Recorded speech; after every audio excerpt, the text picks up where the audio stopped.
ஆண்டவராகிய இயேசுவில் பிரியமானவர்களே, இன்றைய வாசகங்களுடைய மைய கருத்து நம்முடைய இதயத்தில் முதலிடம் பிடித்திருப்பது யார்? நம்முடைய இதயத்தில் முதலிடம் பிடித்திருப்பது யார் என்ற ஒரு கேள்வியை தான் இன்றைய வாசகங்கள் நமக்கு எழுப்புகின்றன. இன்றைய நற்செய்தி வாசகத்திலே பார்த்தோம் என்றால், இயேசு சொல்லுகிறார், உன் தாயை விடவோ தந்தை விடவோ என்னிடம் அதிக நம்பிக்கை கொண்டிராதோர் என்னுடையோர் என தகுதியற்றவர். உங்களுடைய மகனிடமோ மகளிடமோ அதிக அன்பு கொண்டிருப்போர் என்னுடையவர் என கருதப்பட தகுதியற்றோர் என்று சொல்லி, தாய் தந்தை பிள்ளைகள் மற்றவர்கள் இவர்களை விட நீங்கள் என்னை அன்பு செய்ய வேண்டும் என்று சொல்லுகின்றார். ஏன் அப்படின்னா, அப்பா அம்மா இயேசுதானே சொல்றாரு, 10 கட்டளைகள், உன் தாய் தந்தையை மதித்து நட. அதே போல் நம்முடைய தமிழ் பாரம்பரியம் என்ன சொல்லுகிறது? மாதா பிதா குரு தெய்வம் எங்க இருக்கிறாங்க? 4வது இடத்துல. ஆக இப்படி இருக்கின்ற பொழுது, ஏன் உன் தாய் தந்தையை விட உன் மகன் மகளை விட நீ என்னை அதிகமாக அன்பு செய்ய வேண்டும் என்று ஏன் இயேசு சொல்றாரு? இயேசுவே அந்த கல்வாரி மலையில தன்னுடைய அன்பு சீடனை வரவைத்து என்ன சொல்றாரு? இதோ உன் தாய் என்று சொல்லி அந்த சீடனை அந்த தாயிடம்தான் ஒப்படைக்கின்றார். அங்கு இயேசு அந்த தாய்க்கு முக்கியத்துவம் கொடுக்கிறார். அப்படி இருக்கின்ற பொழுது ஏன் இயேசு இவ்வாறு சொல்ல வேண்டும்? எதற்காக?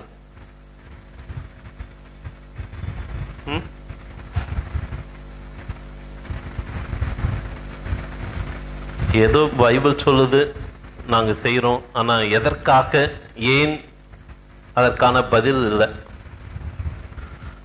உங்களை படைச்சது யாரு? ஷுவரா? அப்பா அம்மாவா கடவுளா? அப்பனா யார் முதலிடம் வருகிறார்கள்? கடவுள் முதலிடம். கடவுள் அந்த ஆசீர் அருள் கொடுத்தால்தான் உங்களுடைய பெற்றோர் வழியாக நீங்கள் இந்த உலகத்திலே இருக்கிறீர்கள். ஆக கடவுள்தான் முதல் அன்பு. இவர்கள் அனைவருமே அதற்கு பின்புதான் வருகிறார்கள். எனவேதான் புனித அகுஸ்தினார் மிக அழகாக சொல்லுகிறார், இந்த அன்புல இதுல கூட ஒரு ஒழுக்கம் இருக்கிறது. இந்த ஒரு பகுதி, இந்த நற்செய்தி பகுதி அவர் சொல்லுகின்ற பொழுது, இன்றைய இந்த அன்புல ஒரு ஒழுக்கம் இருக்கிறது. என்ன ஒழுக்கம்னா, முதலிலே கடவுள், அதன் பிறகு பெற்றோர்கள், அதன் பிறகு குடும்ப உறுப்பினர்கள் என்று அந்த ஒழுக்கம் அதில் இருக்கிறது என்று சொல்லுகின்றார். ஆக இங்கு கடவுள் தான் நம்முடைய வாழ்வினுடைய முதலிடம். அப்பனா அப்பா அம்மா இல்லையா? இருக்கிறார்கள். ஆனால் இந்த குடும்பமே கொடையாக கொடுப்பது யாரு?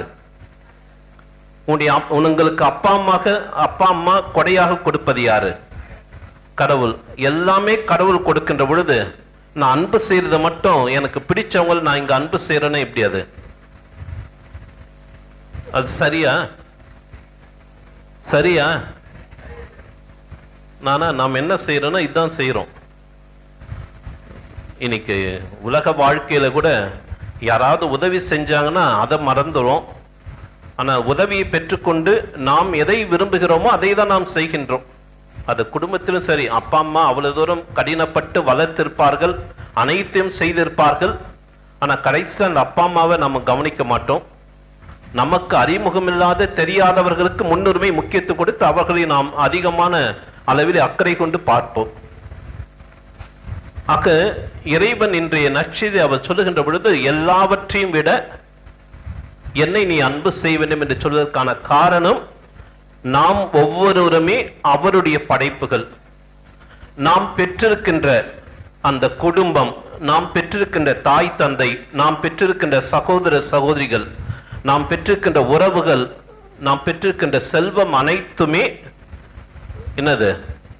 கடவுளுடைய கொடைதான். எதுவுமே நம்முடைய தகுதியினால் நாம் பெற்றது அல்ல. இல்ல இது என்னுடைய உரிமை அப்படின்னு நாம் யாருமே அதை கருத முடியாது. மாறாக இவை அனைத்துமே இறைவனுடைய கொடை. இதை இறைவன் நமக்கு தாராளமாக கொடுத்திருக்கிறார். எனவே இந்த கொடைகளை, இந்த செல்வங்களை, அது குடும்பமாக இருக்கட்டும், பெற்றோராக இருக்கட்டும், மற்ற உறவுகளாக இருக்கட்டும், இவற்றுக்கு நீ முன்னுரிமை செலுத்துவதற்கு முன்பாக இறைவனுக்கு நீ முன்னுரிமை செலுத்த வேண்டும். இறைவனுக்கு முதலிடம் கொடுக்க வேண்டும். இறைவன் தான் உன்னுடைய வாழ்வினுடைய முதல்வராக இருக்க வேண்டும். அவர்தான் நம்முடைய ஒப்பற்ற செல்வமாக இருக்க வேண்டும். இந்த செல்வங்கள் அனைத்துமே அழிந்துவிடும். இறைவன் நமக்கு கொடுக்கின்ற ஒருவேளை அது குடும்பமாக இருக்கலாம், பெற்றோராக இருக்கலாம், எல்லோருமே மறைந்து விடுவார்கள். ஆனால் என்றுமே மாறாதவர் யாரு? கடவுள். ஆக எனவேதான் கடவுள் சொல்லுகின்றார், நீ எல்லாவற்றையும் விட முதன்மையாக நீ என்னை அன்பு செய்ய வேண்டும் என்று சொல்வதற்கான காரணம் இதுதான். எனவே புரியுதா இப்போ ஏன் கடவுள் சொல்றாருன்னு? கடவுள் பெற்றோரை அன்பு செய்யக்கூடாதுன்னு சொல்லல, அப்பா அம்மாவை அன்பு செய்யக்கூடாது, மற்றவரை அன்பு செய்யக்கூடாதுன்னு சொல்லல. ஆனால் இவர்கள் எல்லோரையும் விட நீ என்னை அன்பு செய்ய வேண்டும். இதற்கு நான் ஒரு நிகழ்ச்சியை நான் உங்களுக்கு சொல்லுகிறேன். இந்த டொமினோஸ் பீஸா போயிருக்கிறீங்களா? நிறைய கடைகள்லாம் இருக்குது. அந்த டொமினோஸ் பீஸா என்ற கடையை நிறுவியவர் தாமஸ் ஸ்டீஃபன் மான்கன்.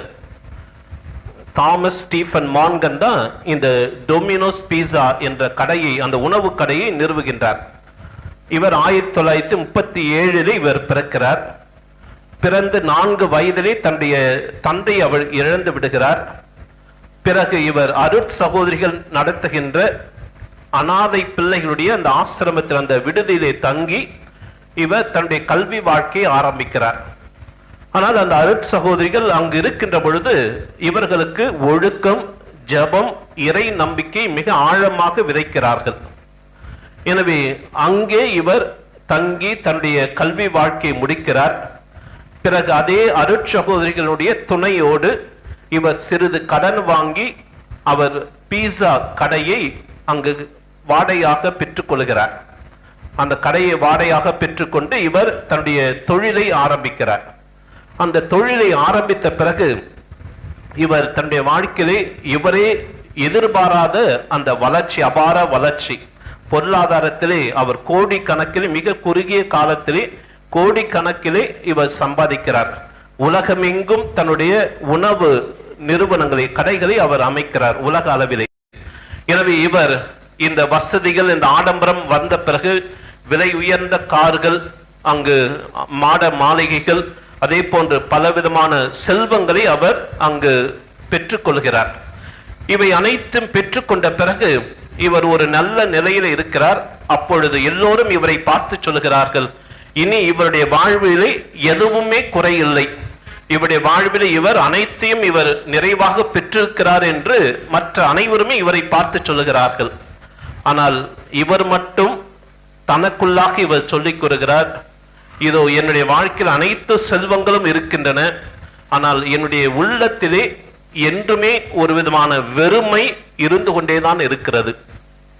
நான் இவ்வளவோ செல்வங்கள், ஆடம்பரங்கள் அனைத்தும் வைத்திருந்தாலும், விலை உயர்ந்த கார்கள் இருந்தாலும் என்னுடைய உள்ளத்திலே ஒரு வெறுமை இருந்து கொண்டுதான் இருக்கிறது என்று சொல்லி இவர் தனக்குள்ளாக அந்த வெறுமையை பற்றி அதிகமாக சிந்திக்கிறார். எனவே இவர் இந்த ஒரு சூழ்நிலையிலே அருட்சகோதரிகளிடம் இவர் அந்த சிறுவனாக தங்கியிருக்கின்ற பொழுது அந்த அருட்சகோதரி ஒவ்வொரு நாளும் விவிலியம் வாசிக்க வேண்டும் என்ற அந்த பயிற்சியை இவர் கொடுத்திருக்கிறார்கள். எனவே இவர் ஒரு நாள் விவிலியத்தை எடுக்கிறார், எடுத்து அதை வாசிக்கிறார். அதிலே மத்தேயு நற்செய்தி 8ஆம் அதிகாரம் 36வது வசனம், யாராவது வாசிங்க. மத்தேயு நற்செய்தி 8ஆம் அதிகாரம் 36வது வசனம். புனித பிரான்சிஸ் சவேரியாரை மனமாற்றி அந்த வசனம் என்னது? வாசிங்க அத. மார்க் நற்செய்தி, சாரி, மார்க் நற்செய்தி 8ஆம் அதிகாரம் 36. இவ்வளவு நேரமா?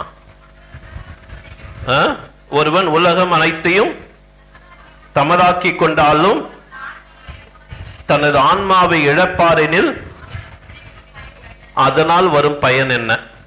ஆக இந்த ஒரு வசனத்தை அவர் எடுத்து வாசிக்கிறார். இதை வாசித்த உடனே அவருக்குள்ளாக ஒரு உணர்வு வருகிறது. நாம் இந்த உலகத்தில் அனைத்து செல்வங்களையும் நாம் நமதாக்கி கொண்டிருக்கின்றோம், அதுக்கு முக்கியத்துவம் முன்னுரிமை கொடுத்திருக்கிறோம். ஆனால் நமக்கு இவை அனைத்தையும் கொடுத்த, இந்த செல்வங்கள் அனைத்தையும் கொடுத்த அந்த இறைவனை நம்முடைய இதயத்திலே முன்னுரிமை முக்கியத்துவம் கொடுக்கவில்லை என்று சொல்லி இவர் யோசிக்கிறார். பிறகு இவர் தன்னுடைய வாழ்விலே ஒரு முடிவு செய்கின்றார்.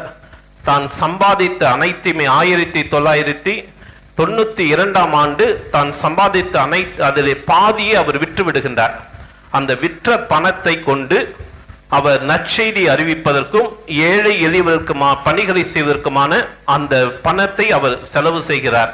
அதோடு அவர் ஆவே மரியா யூனிவர்சிட்டி, ஆவே மரியா என்ற ஒரு கத்தோலிக்க பல்கலைக்கழகத்தை ஆரம்பித்து ஏழை பிள்ளைகள் எல்லோருமே அங்கு படிப்பதற்கான ஒரு வசதி அவர் ஏற்பாடு செய்கின்றார். இவ்வாறு அவர் தன்னுடைய செல்வங்களை இவ்வாறு கிறிஸ்துவ மையப்படுத்தி அந்த நற்செய்தி பணிக்காக அவர் செலவிடுகின்ற பொழுது ஒரு நபர் அவரை பார்த்து கேட்கின்றார், ஏன் இவ்வளவு பணத்தை இதற்காக நீங்கள் செலவழிக்கிறீர்கள் என்று சொல்லி அவரை பார்த்து கேட்கின்ற பொழுது அவர் சொல்லுகின்றார், நான் ஏழை, நான் கடன் வாங்கிதான் ஒரு சிறிய கடையை நான் நடத்தினேன், ஒரு பீஸா கடையை நடத்தினேன். இன்று இந்த அளவுக்கு உலகம் முழுவதும் என்னுடைய உணவு நிறுவனங்கள் அங்கு பரவி இருக்கின்றன. நான் கோடிக்கணக்கான அளவிலே சொத்துக்களை சேர்த்திருக்கிறேன் என்றால் அது என்னுடைய திறமை, என்னுடைய ஆற்றல் அல்ல. அதான் பாடல்னு வரும், ஆற்றலாலும் அல்ல, சக்தியாலும் அல்ல, ஆண்டவரின் ஆவியாலே ஆகுமே. ஆக இவர் அதை உணர்கிறார். தன்னுடைய ஆற்றல், தன்னுடைய சக்தியினால் இவை அனைத்துமே அவர் பெற்றுக்கொள்ளவில்லை. மாறாக இறைவன் தன் மீது அளப்பரிய கொடைகளை, நன்மைகளை தன் மீது நிறைவாகவே பொழிந்து கொண்டிருக்கிறார் என்பதை உணர்ந்து இந்த செல்வங்களை விட ஒப்பற்ற செல்வங்களாகிய அந்த கிறிஸ்து என்னுடைய மையமாகிவிட்டார், நான் நிறைவு பெறுவேன் என்று சொல்லி அந்த நபரிடம் அவர் சொல்லுகின்றார். என்னுடைய வாழ்வில் இந்த செல்வங்கள் இவை அனைத்துமே நாம் கொண்டு வந்ததில்லை, மாறாக இவை அனைத்தும் இறைவனுடைய கொடை. ஆனால் இன்று நான் இறைவன் கொடுத்த இந்த கொடைகளை தான் என்னுடைய வாழ்வினுடைய, என்னுடைய இதயத்திலே மையமாக வைத்திருக்கிறேன். ஆனால் இதை கொடுத்த அந்த கடவுளை நான் மறந்து விட்டேன். இனி எனக்கு இந்த கொடைகளை விட இதை கொடுத்த அந்த இறைவன் தான் என்னுடைய வாழ்வினுடைய நடுநாயகனாக, என்னுடைய இதயத்தினுடைய மையமாக அவர் என்றுமே இருப்பார் என்று சொல்லி அவர் தன்னுடைய புதிய ஒரு வாழ்வுக்கான ஒரு துவக்கத்தை ஆரம்பிக்கிறார். இன்று இவரை பற்றி நாம் பேசுவதற்கான முக்கியத்துவம் காரணம், இவர் தன்னுடைய வாழ்க்கையிலே அந்த அளவுக்கு கிறிஸ்துவுக்கு முன்னுரிமை கொடுத்தினால். நாம் பொதுவாகவே ஒரு சில புனிதர்கள், ஒரு சில நல்லவர்களை பற்றி நாம் ஒரு பொது வெளியிலே நாம் அதிகமாக பேசுகிறோம் என்றால் அவர்கள் அதற்குரிய ஒரு வாழ்க்கை வாழ்ந்ததனால்தான் நாம் இவர்களை பற்றி, இவர்களுடைய குறிப்பு பற்றி நம்முடைய வாழ்க்கையில் நாம் ஆங்காங்கே பேச வேண்டி இருக்கிறது. ஆக அந்த அளவுக்கு ஒரு சாதாரண மனிதர், ஒரு ஏழை, ஒரு பெற்றோர்களை இழந்த ஒரு அனாதை, ஆனால் இந்த உலகு ஒரு அளப்பரிய ஒரு வளர்ச்சி, ஒரு முன்னேற்றம் கண்டு இறுதியாக தன்னுடைய வாழ்விலே எது மையம், எது தன்னுடைய வாழ்வுக்கு முக்கியத்துவம் முன்னுரிமை கொடுக்க வேண்டும் என்பதை தன்னுடைய வாழ்வுடைய பின்பகுதியிலே அவர் உணர்ந்து இறுதியாக அவரே இந்த உலக மக்களுக்கு ஒரு நற்செய்தியாக அவர் மாறுகிறார். இதை தான் இன்றைய வாசகங்களும் நமக்கு எடுத்து சொல்கின்றன. அப்ப இன்றைய வாசகங்களும் நம்முடைய வாழ்க்கையிலே நாம் யாருக்கு முன்னுரிமை தர வேண்டும், இறைவனுக்கு நம்முடைய வாழ்க்கையிலே முன்னுரிமை முக்கியத்துவம் கொடுக்க வேண்டும் என்ற அந்த ஒரு கருத்தை தான் இன்றைய வாசகங்கள் நமக்கு வெளிப்படுத்துகின்றன. குறிப்பாக இன்றைய முதல் வாசகத்திலே வாசிக்க கேட்கின்றோம். அங்கு இது சூனேம் அந்த நகரத்தை சேர்ந்த அந்த பெண்மணி அந்த எலிசா என்ற இறைவாக்கினர், எலியாவுக்கு அடுத்து எலிசா வருகின்றார். அந்த எலிசா அங்கு ஒரு இறை அடியார் என்பதை இவர் உணர்ந்து கொள்கின்றார். யார் உண்மையாக இறைவனை தேடுகின்றார்களோ அந்த இறைவனுடைய உடனிருப்பை யாரிலே இருக்கிறதோ அதை அவர்கள் நன்றாகவே கண்டுணர்வார்கள். அது மட்டுமல்ல, ஒவ்வொரு மனிதருமே இறை அடியார்களாக இருக்கிறார்கள். எனவேதான் ஆபிரகாமும் அவர் ஒரு நாள் மதிய வேளையில் வீட்டின் முன் அமர்ந்திருக்கின்ற பொழுது என்ன பண்றாங்க, ஒரு 3 பேரு அந்த வீட்டின் வழியாக செல்கின்ற பொழுது அவர்களை இறை அடியார்கள், கடவுள், மூவர் கடவுளை நினைத்து அவர்களை வரவழைத்து உபசரிக்கிறார். ஆக அங்கும் இறை அடியார் என்று அவர் உணர்கின்றார். இங்கும் எலிசாவை, இந்த சூனேம் நகரத்து பெண்மணியானவள் இறை அடியார் என்பதை உணர்ந்து அவர்கள் தங்களுக்கென முன்னுரிமை முக்கியத்துவம் கொடுக்காமல் இந்த இறை அடியாருக்கு முன்னுரிமை முக்கியத்துவம் கொடுத்து தன்னுடைய செல்வத்தையும் தன்னுடைய வீட்டையும் பகிர்ந்து கொள்கின்ற அளவுக்கு இந்த பெண்மணியானவர் தாராளமாக இருக்கின்றார். அந்த இறை அடியாருக்கு இவர்கள் ஒரு கனிவை காட்டுகின்றார்கள். எப்பொழுதுமே நாம் ஒருவருக்கு உதவி செய்தோம் என்றால், ஒருவேளை நாம் ஒரு சிலத்தில் கஷ்டப்பட்டு தாராள உள்ளத்தோடு இல்லாமல் கூட நாம் உதவி செய்யலாம். ஆனால் எப்பொழுது நாம் உண்மையாக மனமுவந்து உதவி செய்கின்றோமோ அப்பொழுது அந்த உதவி நமக்கு ஏதாவது ஒரு விதத்தில் நம்மை வந்து சேரும். இதற்கு சிறந்த உதாரணம் இன்றைய முதல் வாசகம். அந்த சூனேம் நகரத்து பெண் ஆனவள் முதலிலே அந்த இறை அடியாருக்கு உணவு பரிமாறுகிறார். பிறகு அந்த வீட்டிற்கு வரவேற்கிறார். இறுதியாக அவருக்கு அனைத்து விதமான வசதிகளும் ஏற்படுத்தி தன்னுடைய வீட்டிலே அவர் தங்குவதற்கான அனைத்து ஏற்பாடுகளையும் செய்கின்றார். இவ்வாறு இத்தகைய ஒரு உதவிகளை பெற்ற அந்த இறை அடியார் வெறுமன போயிட்டாரா? என்ன நடந்தது? அவர் அதற்கு பிரதிபலனாக இவருடைய வாழ்க்கையில என்ன குறை என்று பார்த்து குழந்தை பாக்கியம் இல்லாத அவர்களுக்கு அந்த ஒரு அதை நிவர்த்தி செய்கிறார். அந்த ஒரு வரத்தை சொல்லுகிறார். அடுத்த ஆண்டு இதே இளவேநீர் காலத்தில் நான் வருகின்ற பொழுது ஒரு கையிலே ஒரு குழந்தையோடு நீ இருப்பாய் என்று சொல்லி அந்த ஒரு வாக்குறுதி கொடுக்கின்றார். ஆக நாம் எப்பொழுதுமே இறைவனுக்கு முன்னுரிமை முக்கியத்துவம் கொடுக்கின்ற பொழுது, நாம் கனிவோடு பிறரிடம் நாம் நடந்து கொள்கின்ற பொழுது அதற்கான பிரதிபலன் இறைவன் உண்மையாகவே நமக்கு கொடுப்பார். இதைதான் இன்றைய நற்செய்தி வாசகத்தில் கூட நாம் 3 வாரமாக அந்த மார்க் நற்செய்தி 10ஆம் அதிகாரத்தை தான் நாம் வாசிக்கின்றோம். முதலில் இயேசு தன்னுடைய சீடர்களை அனுப்புகிறார். கடந்த வாரம் என்ன செய்தி? நேத்து சாப்பிட்டதே ஞாபகம் இல்லை. நீங்க போன வாரம் போய் கேட்குறீங்க மறைவுரைய. அஞ்சாதீர்கள். தன்னுடைய சீடர்களை அனுப்புறாரு. நீ எதுக்கும் பயப்படாத, நீ உன்னுடைய பணியை நற்செய்தி பணி மட்டும் செய், மீதி நான் பார்த்துக்கிறேன்றாரு. இன்றைய தினம் உன்னுடைய பணி வாழ்க்கையிலே இறைவனுக்கு நீ முதலிடம் முக்கியத்துவம் கொடுக்க வேண்டும், அதை நீ மற்றவர்களுக்கு அறிவிக்க வேண்டும் என்று சொல்லி அங்கு இயேசு அந்த தன்னுடைய சீடர்களுக்கு எதற்கு முக்கியத்துவம் கொடுக்க வேண்டும், எதை நீ அறிவிக்க வேண்டும்? உன்னுடைய தாய் தந்தையோ உன்னுடைய சகோதர சகோதரியோ மற்றவர்களையோ அல்ல, மாறாக இறைவனை முதலில் அன்பு செய்ய வேண்டும். இரண்டாவதாக நீ உன்னுடைய அன்றாட சிலுவையை சுமந்து கொண்டு நீ என்னை பின்பற்ற வேண்டும் என்று சொல்லுகின்றார். இங்கு சிலுவைன்னா என்ன, எதை குறிக்கிறார் இயேசு? அங்க இருக்கிற அந்த சிலுவை டெய்லி தூக்கிட்டு வர சொல்றாரா?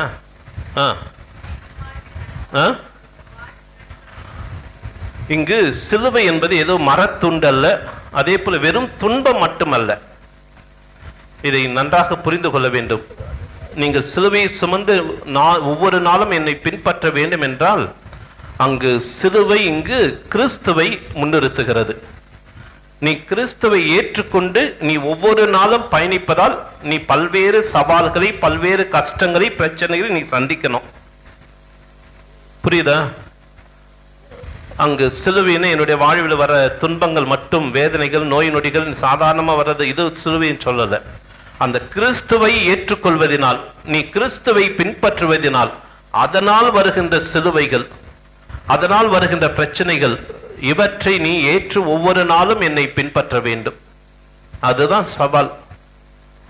ஆக பல நேரத்தில் நாம் பணி செய்கின்ற இடங்கள்ல, மற்ற இடங்கள்ல நாம் நியாயமானது, நேர்மையானது, உண்மையானதை நாம் செய்ய வேண்டும். அதுதான் கிறிஸ்துவனுடைய மதிப்பீடுகள், அதன்படி வாழ வேண்டும் என்று நாம் வருகின்ற பொழுது பல நேரத்தில் நம்மால் முடியாமல் போகிறது, அந்த கிறிஸ்துவை பின்பற்ற முடியாமல் போகிறது.